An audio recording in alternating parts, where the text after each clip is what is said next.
Hey, what's good, students? It's your boy, Woyboy here. Today we're going to introduce the topic of ESS. The first thing we're going to talk about is a niche. So, what is a niche? A niche is where, when, and how an organism lives.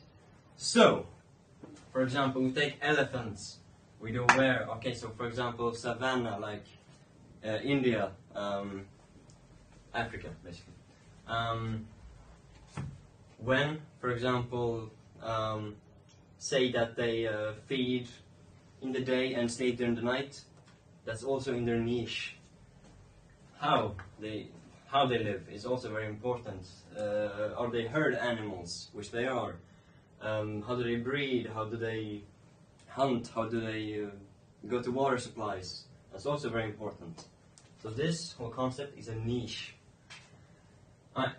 Now we have fundamental and a realized niche. The difference is a fundamental is where an animal can be found in a niche, and a realized is where it's actually at. So for example, we have, for a fundamental niche, we can have horses. Now horses can be found usually at plains, so ground without mountains, so the elevation cannot be really high. So, for example, horses, we have Mongolia, no mountains, just plains. For a realized niche, we could also do horses, because horses are actually found today in many countries, and these countries also have mountains. So yeah, we can do horses there too.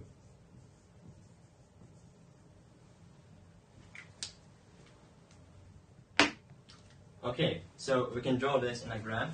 So the fundamental niche for, say for example, fish is this whole area, but the actual realized niche is only this part. Diagram. Yeah, so this is a diagram of the fundamental and the realized niche. A better example than horses are, for example, fish.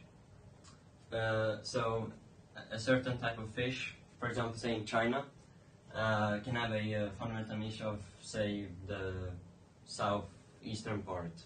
But actually, because of abiotic factors, the realized niche is on this part. So, say that this is the whole southeastern part, but this is only just certain rivers in that part. Thanks, guys! Okay, so continuing the ESS subject, here we have the ESS, the predator to prey relationships. Okay, so here we have a graph that explains it all. So, if a population of predators rises, so the arrow goes up, the population of prey naturally will decrease. So the prey population goes down. However, since it's all waves, sometimes the prey Okay, students, so continuing the ESS subject, we have the predator to prey relationships. Here we have the diagram that explains it. So if a population of predators rises, the population of prey will decrease, as the arrow and as these arrows indicate. In the next step, because the prey was hunted down to a minimal amount, the predators have nothing to eat, therefore they naturally start to die out, and the population of prey can rise up again, and the population of predators goes down.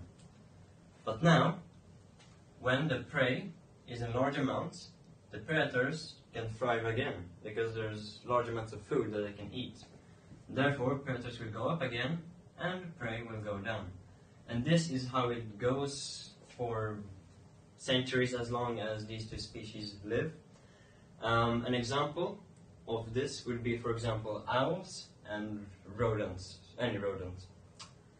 So yeah, that's the prey to predator relationships. Alright, so this concludes the first chapter of ESS, which is predator to relationships and niche. So, smash that like button, Smash the dislike button if you liked it even more. Subscribe if you really want to get the full wire education experience. Feel free to comment and get the notification bell right next to the subscribe button. And I will see you in the next video.